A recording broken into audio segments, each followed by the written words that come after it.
If the millionaire fast lane was your wake-up call, then the lean startup is your blueprint to launch. We've talked about mindset. We've talked about speed.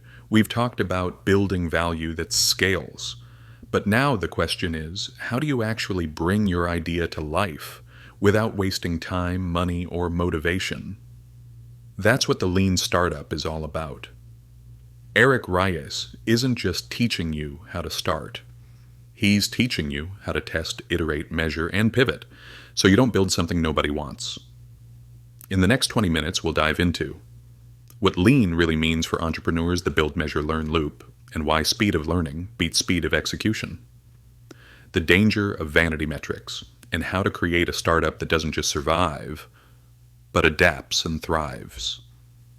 Let's begin by clearing up one myth. If you build it, they will come. That sounds inspiring, but in real startups, it's deadly advice. The world doesn't reward ideas. It rewards products that solve problems, and businesses that listen, adapt, and evolve. The lean startup teaches us that the most dangerous thing is not failure. It's building something nobody wants, slowly, expensively, and proudly. So how do we avoid that? With 3 words: build, measure, learn. This is the core loop of the lean startup. Build something small, a minimum viable product, MVP. Measure how real users interact with it. Learn what to change, improve, or abandon, then repeat, fast. The MVP isn't a prototype, it's a test. It's the simplest version of your product that lets you test a hypothesis. For example, Dropbox started with a video, not an app. Zappos tested demand by photographing shoes from real stores. Airbnb launched with just their own apartment in San Francisco. These companies didn't scale first. They learned first. What separates successful startups from failures? It's not better code, not bigger teams, not more money. It's validated learning. Every experiment teaches you something, if you measure the right things. Beware of vanity metrics. Page views, app downloads, social shares.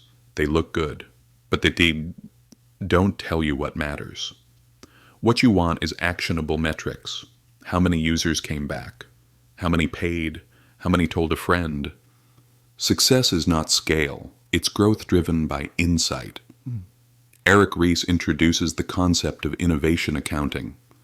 You don't measure success by how much you've built. You measure it by how much you've learned. Ask, what is the riskiest assumption in my idea? What's the smallest experiment I can run to test that? What data will prove or disprove it? This mindset turns your startup into a learning machine. Let's talk about pivoting. A pivot is not failure, it's strategy. If the data tells you your idea is wrong, don't ignore it. Shift, adapt, try again. Startups that win are the ones who listen. Instagram started as a check-in app. YouTube began as a dating site. Twitter came from a podcast platform. These weren't accidents. They were pivots based on feedback. The faster you learn, the faster you grow. Another key idea from the lean startup: small teams, fast cycles, direct feedback. Instead of working in long, secretive development cycles, launch small improvements, often. Get feedback early. Get it often. Speed of iteration is your biggest asset. Why?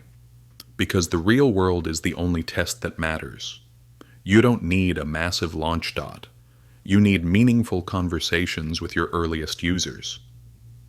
Eric Ries emphasizes the idea of the early adopters. These are the people who feel the problem the strongest. They're willing to try imperfect products. They'll give feedback. They'll guide you. Your job: serve them, learn from them, build for them, then scale. Let's pause and reflect. If Fastlane gave you the vehicle, then Lean Startup gives you the navigation system. It doesn't matter how fast you're driving if you're going the wrong way. The Lean Startup is about course correction, driven by real-world data. It's about launching before you feel ready and learning your way to success. This is not easy, but it's faster than guessing. Let's imagine your first lean startup week. Day 1. Define the core problem you want to solve. Day 2. Map your riskiest assumptions. Day 3. Design an MVP that tests those assumptions. Day 4. Share it with early users. Day 5. Measure what matters. Day 6. Review insights. Decide to pivot or persevere. Day 7. Plan next iteration. 1 week, 1 loop. Now imagine doing that 52 times in a year. That's the power of lean. Let's wrap this up with one core truth. Entrepreneurship is not a gamble, it's a discipline. The lean startup isn't about luck, it's about building a process that learns faster than your competitors. That's how startups grow. That's how ideas win. If the lean startup gave you the system to launch, then the next book will show you how to build something truly unique, something from scratch, something no one else is doing. Our next audiobook is 0 to 1 by Peter Thiel, a bold look at how startups can invent the future. From lean to legendary. Let's continue the journey.